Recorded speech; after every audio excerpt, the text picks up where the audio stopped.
최다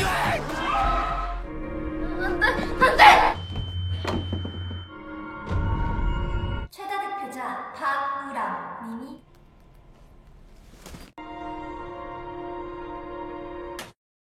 Halo Slur, ini adalah kelanjutan dari series drama Naik Haskam untuk episode 5-8. Jadi buat kalian yang baru mampir bisa nonton drama ini dari awal biar ngerti jalan ceritanya. Untuk link episode sebelumnya sudah saya cantumkan di kolom deskripsi. Dan langsung saja kita cekidot.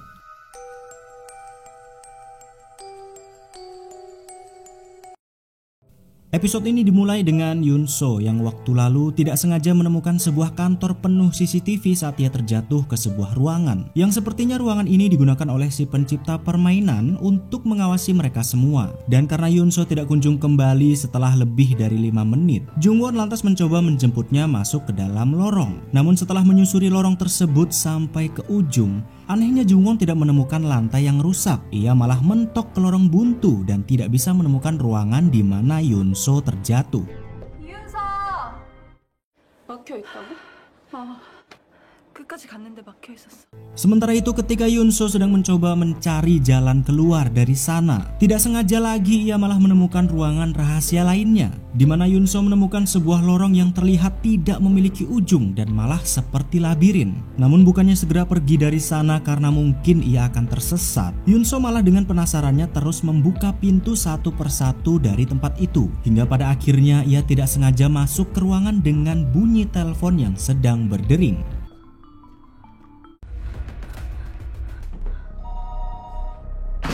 Namun setelah masuk ternyata telepon itu juga palsu seperti sebelumnya. Yunso yang sudah terkunci di ruangan tersebut lantas mencoba mencari sesuatu yang mungkin bisa memberi petunjuk tentang siapa dalang di balik permainan ini. Yang pada akhirnya Yunso malah menemukan sebuah album foto yang sangat aneh, di mana di setiap album foto itu wajah para murid-murid terlihat error yang entah apa sebabnya. Sepertinya album foto itu adalah bukti kalau permainan maut mafia ini yang sedang mereka alami telah berlangsung dari tahun ke tahun dengan siswa yang berbeda-beda.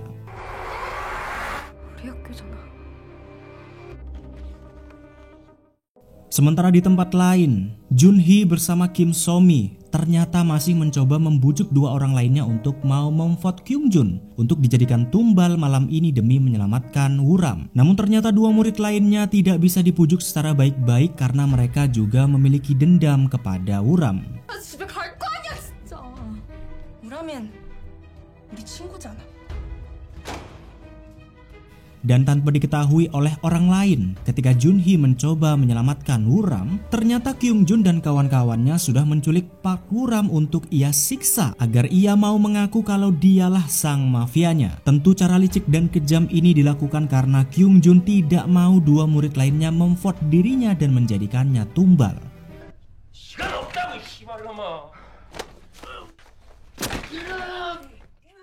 Namun di tempat lain, yakni di ruangan pendingin, saat Nahi dan Jungwon hendak pergi, tiba-tiba entah yang bagaimana caranya, Yunso yang tadinya terjebak di ruangan labirin tanpa ujung bisa kembali kepada mereka dengan selamat. Dan setelah kembali, Yunso pun menceritakan apa saja yang ia alami saat masuk ke lorong itu. Dari yang tiba-tiba terjatuh ke ruangan lain, menemukan banyak CCTV hingga sampai di sebuah tempat seperti labirin. Namun mendengar cerita tersebut, Jungwon agak bingung. Karena saat masuk ke lorong, ia tidak menemukan lantai yang pecah bekas Yunso terjatuh. Dan lagi tempat itu buntu. Namun karena tidak mau dianggap berbohong, Yunso lantas memperlihatkan bukti foto yang ia temukan di ruangan tadi, yakni foto para siswa yang sepertinya dari sekolah mereka juga dengan wajah mereka yang seperti error. Dan dari sini Yunso percaya kalau salah satu dari mereka adalah hantu yang selama ini ia lihat, karena hanya wajahnya saja yang tidak error seperti murid-murid lainnya. 우리 학교 선배 같은데 내가 본 그 귀신. Dan ketika sudah hampir jam 12 malam, tiba-tiba terdengar suara Wuram dari ruangan studio yang mengatakan kalau dirinya adalah mafia. Yang mana tentu Wuram mengatakan itu karena terpaksa setelah disiksa habis-habisan oleh Kyungjun untuk menyelamatkan dirinya. Yang mana tentu setelah mengetahui kelicikan Kyungjun tersebut, Junhee dan yang lainnya pun segera menyusul Wuram ke ruang studio. Namun naas, dua murid lainnya sudah memvote Wuram karena ulah Kyungjun.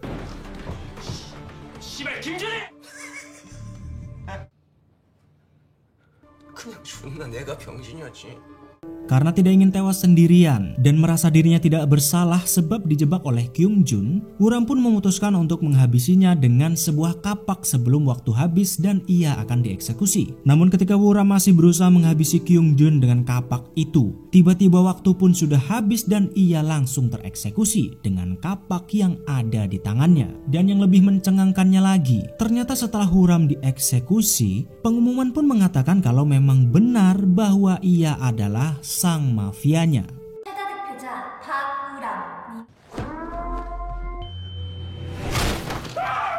박우람 님의 직업은 마피.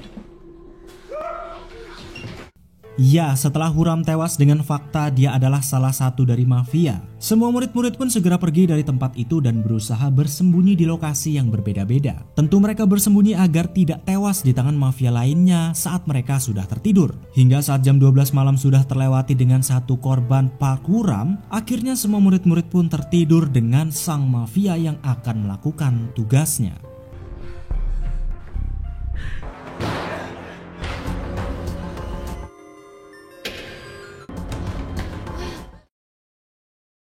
Dan ketika pagi hari tiba saat semua murid-murid sudah terbangun, ternyata pengumuman kembali berbunyi untuk menyampaikan bahwa tadi malam sang mafia berhasil melakukan tugasnya untuk mengeksekusi salah satu dari mereka, yakni Park Ji-soo, yang walaupun Park Ji-soo sudah bersembunyi bersama pacarnya Yoo-jun, ternyata sang mafia bisa membobol pintu kamar mereka dengan sebilah kapak dan membunuhnya.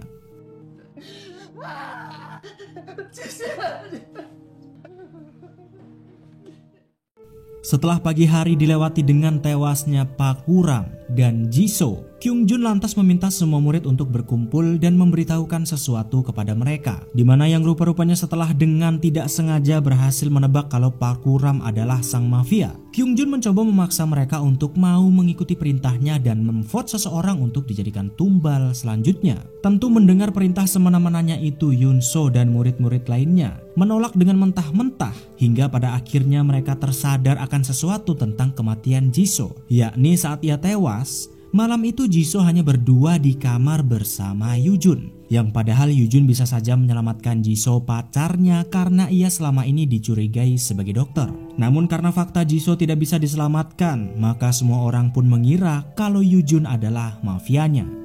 진을 죽였다고? 진짜면 존나. 설마 차유준이 마피아? Namun setelah semua orang menetapkan Yoo-jun sebagai mafia, Yun-so yang tidak ingin gegabah lantas meminta mereka untuk melihat CCTV yang ia temukan waktu lalu saat tidak sengaja terjatuh di sana.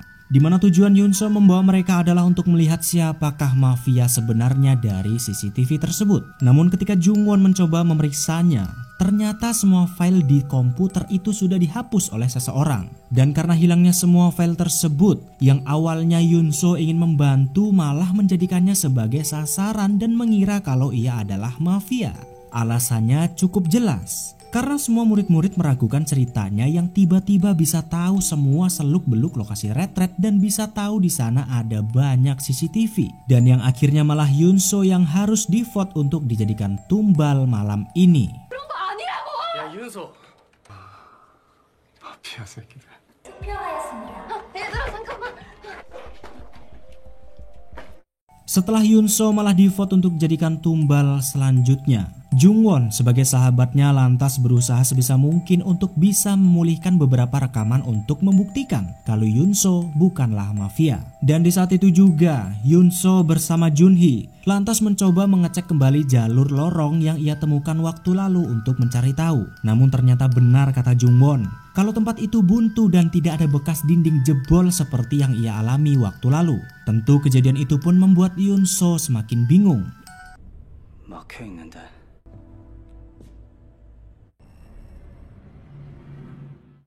Namun di saat tidak bisa membuktikan apa yang ia alami, Jun-hee yang percaya 100% kepadanya lantas meminta Yun-so untuk mengingat mungkinkah ada bukti-bukti lainnya yang bisa menunjukkan kalau dia bukanlah mafia. Dan di saat itu juga Yunso teringat ada sebuah lampu ultraviolet di kamar saat mereka sedang bersembunyi tadi malam. Yang ternyata setelah Yunso menggunakan lampu ultraviolet itu, ia menemukan sebuah bukti kalau kematian Jisoo bukanlah Hyujun pelakunya. Karena dari yang terlihat, ada bercak darah di pintu itu yang membuktikan pembobolan berasal dari luar.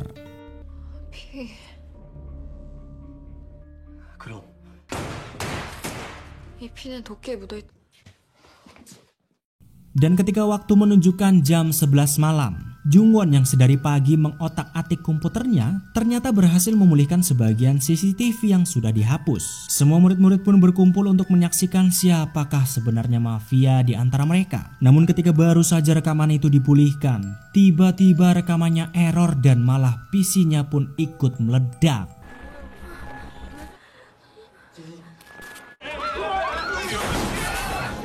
Setelah meledaknya CCTV itu, Kyung Jun yang memang sangat begundal pun malah semakin menghasut semua orang untuk memilih Yunso. Karena menurutnya, semua yang ia temukan selama ini termasuk meledaknya CCTV adalah ulahnya untuk membunuh mereka semua. Namun di saat suasana sudah semakin memojokkan Yunso, tiba-tiba CCTV lainnya menyala dengan sendirinya dan memperlihatkan hantu yang selama ini Yunso lihat seorang diri. Dan dengan munculnya hantu ini, ia pun memperlihatkan foto yang waktu lalu ditemukan kepada semua orang untuk menunjukkan bahwa hantu itu adalah siswa yang ada di foto tersebut. Dan sepertinya memang ada makhluk goib di antara mereka yang entah bagaimana caranya mungkin terhubung dengan permainan maut ini. 이거 저기 나오는 귀신 맞잖아. 이거 봐봐. 게임 하게 한 존재가 뭔지 알아내야지. Namun setelah mereka mencoba mencari tahu dan menghubungkan fenomena antara si hantu tersebut dengan permainan mafia, ternyata mereka tidak menemukan petunjuk apapun dan malah semakin bingung. Dan karena waktu sudah menunjukkan mereka harus segera memilih seseorang untuk bisa melanjutkan permainan, Kyung Jun yang memang sangat-sangat begundal lantas lagi-lagi menghasut semua orang untuk memilih Yunso sebagai tumbal selanjutnya. Namun di saat itu juga Junhee pun kembali mengutarakan idenya untuk mengakali permainan ini agar mereka semua bisa selamat. Yang walaupun waktu lalu ide Junhee malah membuat banyak orang tewas, namun idenya kali ini yang terdengar masuk akal bisa mereka terima dengan baik, yakni mereka tetap harus memilih seseorang untuk di-vote. Namun mereka harus membagi suara untuk 2 orang tumbal agar bisa dianggap seri. Namun karena tidak ada yang mau mengambil resiko menjadi orang kedua untuk di-vote, Junhee pun lantas menawarkan diri untuk menjadi orang kedua tersebut yang di-vote dijadikan tumbal bersama Yunso. Dan ternyata setelah dicoba, rupa-rupanya ide itu berhasil. 나한테 투표해. 기권은 아니잖아. 투표 마감 1분 전 준희님에게 영우님에게 나가였습니다. 투표가 종료되었습니다. Namun tidak berapa lama kemudian setelah mereka mengira ide tersebut bisa berhasil, ternyata pengumuman kembali terdengar bahwa mereka harus memilih lagi salah satu dari 2 orang yang di-vote tadi dan tidak boleh seri. Jika pemungutan suara kedua masih seri, maka mereka semua akan tewas karena dianggap melanggar peraturan.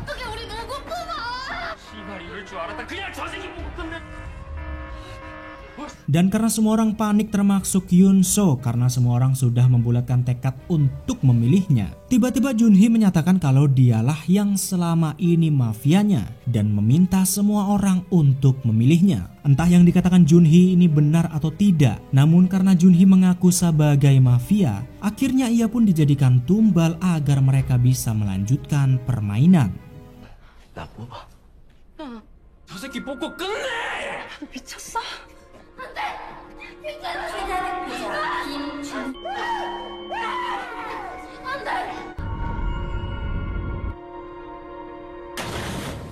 Dan setelah tewasnya Junhee, ketika murid-murid sudah ada yang bersembunyi dan ada yang masih tergeletak di luar ruangan saat mereka sedang tertidur, tiba-tiba kita akan diperlihatkan sang mafia yang sesungguhnya dari game ini yang hendak mengeksekusi Yunso, yang ternyata dia adalah Kim So-mi.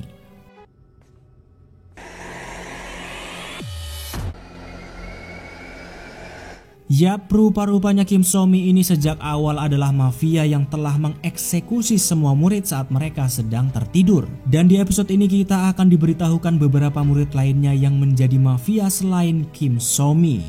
Mereka ada 4 orang, yakni Park Woo-ram, Choi Joo-won, satu siswi yang sudah tewas di hari ketiga, dan juga Kim So-mi sendiri. Namun belum diketahui apakah hanya ada mereka berempat atau ada yang lainnya.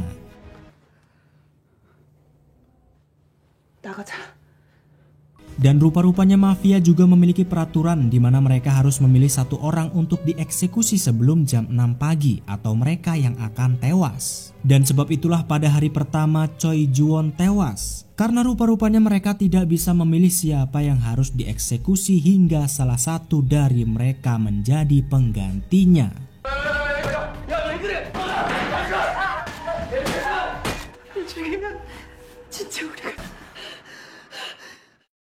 Sementara itu setelah kita mengetahui kalau Kim So-mi lah mafia sesungguhnya dan pada malam itu hendak mengeksekusi Yun-so, tiba-tiba alarm pun berbunyi dan melarangnya untuk membunuh Yun-so. Karena ternyata mafia harus melakukan rapat dengan mafia lainnya untuk memilih seseorang dan tidak boleh secara acak. Yang berarti setelah ketiga mafia lainnya tewas dan menyisakan Kim So-mi, masih ada beberapa mafia yang saat ini tidak diketahui siapa orangnya.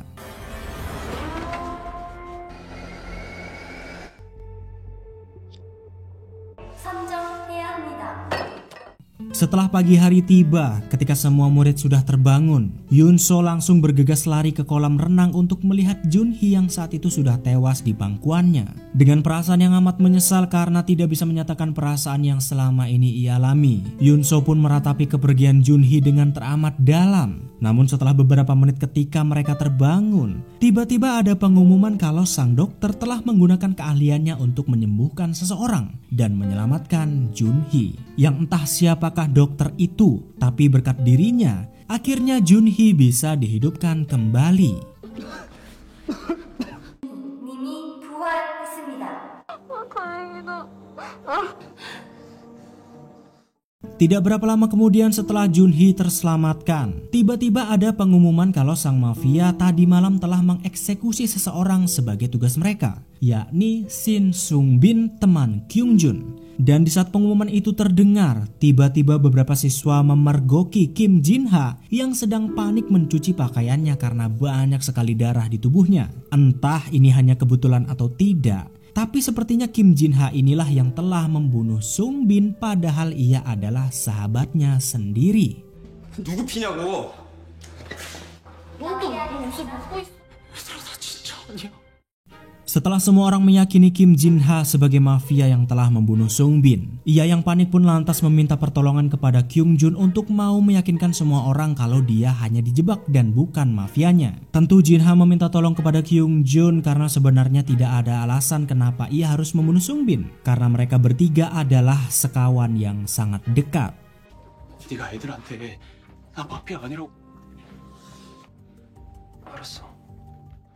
Dan ketika semua orang sedang fokus kepada Jin-ha, tiba-tiba beberapa murid menemukan sebuah tulisan di dinding yang sangat mencurigakan, sepertinya dari polisi. Di mana tulisan di dinding itu mengatakan kalau Jun-hee adalah warga dan bukan mafia. Namun setelah tulisan itu muncul, masih ada beberapa murid yang meragukan kesaksian tersebut dan menuduh Jun-hee sendirilah yang telah menulisnya. Tapi di saat itu juga, Kim So-mi langsung mengalihkan pembicaraan dan meminta mereka untuk fokus kepada Kim Jin-ha. Karena mereka semua sudah memergokinya berlumuran darah setelah Sung-bin tewas. 너 승빈이랑 둘이 있었댔지.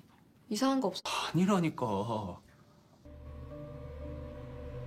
Tidak bisa mengelak lagi, Jin-ha yang terpojok lantas meminta bantuan Kyung-jun untuk meyakinkan semua orang. Namun ternyata Kyung-jun sendiri sebagai sahabatnya nyatanya tidak bisa membela Kim Jin-ha karena bukti-bukti yang sudah sangat jelas. 진짜 마피아가 나 잘 때 일부러. 그걸 내가 어떻게 알아?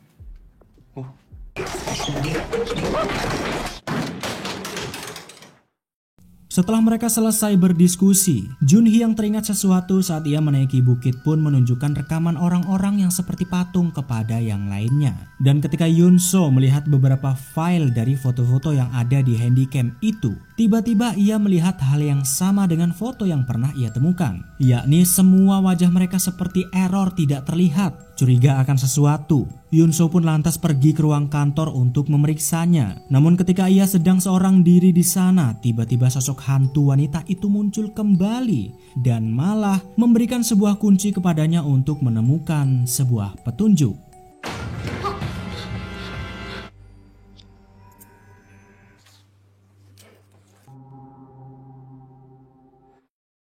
Sementara itu setelah kesal tidak dibantu oleh Kyung-jun, Jin-ha yang curiga kepadanya lantas mengendap-endap mengikutinya dari belakang. Yang ternyata saat diikuti, ia menemukan kapak yang digunakan untuk membobol kamar Jisoo waktu lalu ada bersama Kyung-jun. Yang sepertinya Kyung-jun adalah salah satu mafia di antara mereka. Tidak ingin melewatkan kesempatan tersebut, Jin-ha lantas terus mengikutinya dengan kampak di tangannya untuk membunuh Kyung-jun. Namun di tengah jalan, Yoo-jun yang tidak sengaja melihatnya pun juga mengikuti mereka untuk mencari tahu.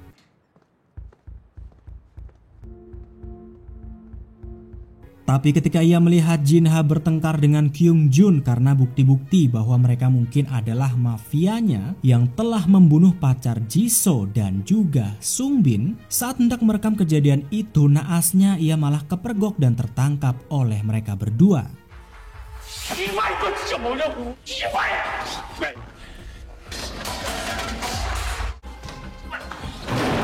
Dan karena tidak ingin semua orang tahu kalau mereka mempunyai bukti-bukti yang bisa menyudutkan mereka sebagai mafia, Kyung-jun dan Jin-ha pun lantas dengan kejamnya membunuh Yoo-jun agar mereka tidak dijadikan tumbal selanjutnya.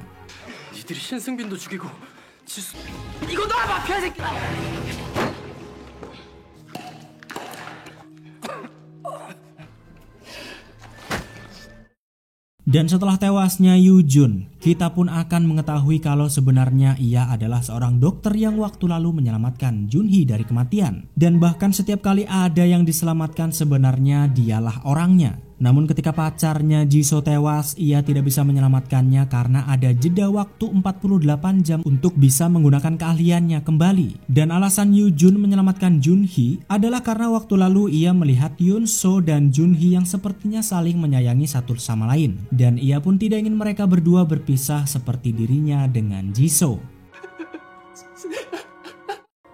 안 갈 거야? 내가 너 절대로 죽게 안 해. Setelah mereka mendengar Yoo-jun tewas, tentu para murid jadi lebih cemas karena mendapati mafia yang semakin brutal dan berani mengeksekusi seseorang di waktu siang hari. Namun karena tidak ingin melewatkan kejadian itu begitu saja, Yunso mencoba mencari berbagai bukti-bukti di tempat kejadian untuk mencari tahu siapa sebenarnya orang yang telah membunuhnya. Hingga pada akhirnya Yunso pun menemukan beberapa bukti yang mungkin bisa menunjukkan siapa pelaku yang telah membunuh Yoo-jun. Dari jejak sepatu, tapak sepatu yang terlepas hingga batu yang digunakan untuk mengakhiri Yoo-jun. 마피아가 죽였겠지.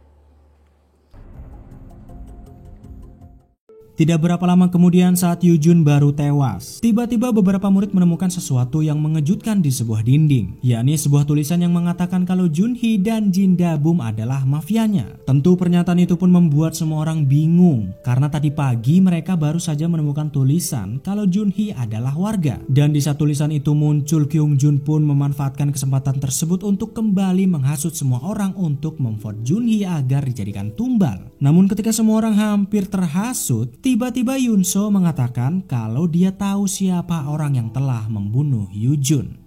폰권에 능력 확인하게. 누군지 알 것 같은데. 준이 죽인 사람.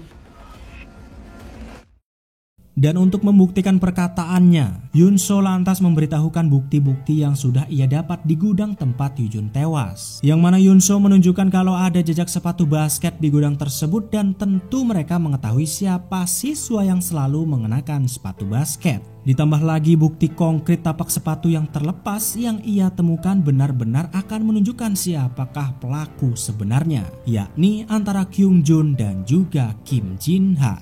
왜? 뭐? 오, 어? 봐봐, 어? 자, 오라. 왜 그랬어? Namun ketika Jinha sudah terbukti sebagai pelaku yang telah membunuh Yoo-jun, ia yang tidak ingin disalahkan seorang diri pun ikut menyeret Kyung-jun bersamanya. Tidak terima ikut diseret, Kyung-jun lantas mencoba mengelak dengan berbagai cara. Namun sayangnya, dia keceplosan dan mengatakan kalau Jinha lah yang menghabisi Yoo-jun dengan sebuah batu. Yang padahal Hyun-soo tidak mengatakan sama sekali perihal bukti batu yang ia temukan di lokasi kejadian. 뭐지? 똑같은 무늬에 패드만 없는 족적 하나 더 있었. 있잖아, 새끼가. 좀 도와라. 하지 말라고. Dan setelah waktu menunjukkan jam 11 malam, semua murid-murid pun berkumpul untuk mendiskusikan siapa kira-kira yang akan mereka pilih untuk dijadikan tumbal. Apakah itu Kyung-jun atau Jinha? Sambil menahan ponsel mereka dan mengurung mereka berdua di tempat yang terpisah sampai pemilihan selesai. Hingga pada akhirnya dengan diskusi yang cukup sulit, mereka pun memutuskan untuk memilih Kim Jinha yang akan dieksekusi karena dicurigai sebagai mafia.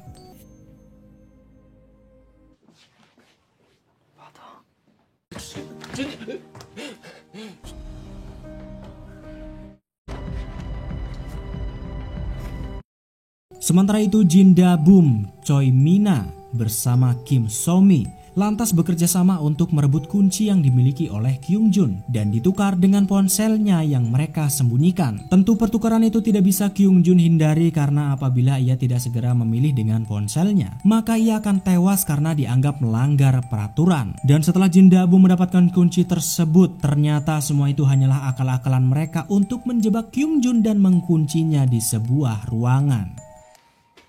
저기.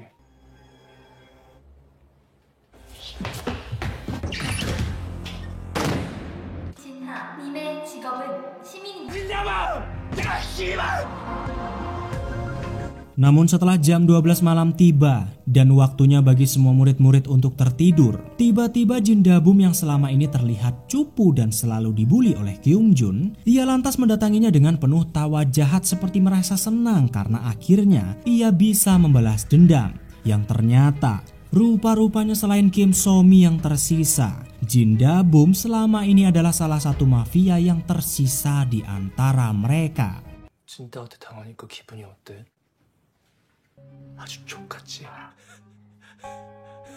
Dan ternyata semua ini adalah rencananya agar bisa mengeksekusi Kyung-jun untuk membalaskan dendam. Namun apakah akhirnya Kyung-jun si begundal yang selama ini sangat menyebalkan bisa tewas di tangan Jin Da-bum? Dan bagaimanakah kira-kira permainan ini akan berlanjut dengan mafia yang masih tersisa di antara mereka?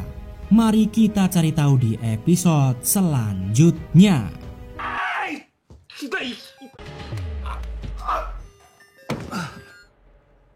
이거 들으면서 내 생각해. Itulah dia Naik Haskam episode ke-5 sampai ke-8 untuk minggu ini. Dan karena memang episodenya baru mentok di episode 8, jadi untuk episode selanjutnya agak bersabar nunggu rilis minggu depan. Dan kalau sudah rilis silahkan cari linknya di kolom deskripsi. Pasti sudah saya cantumkan atau bisa dilihat di akhir video ini. Tapi kalau belum ada ya berarti memang belum ada episode barunya Slur.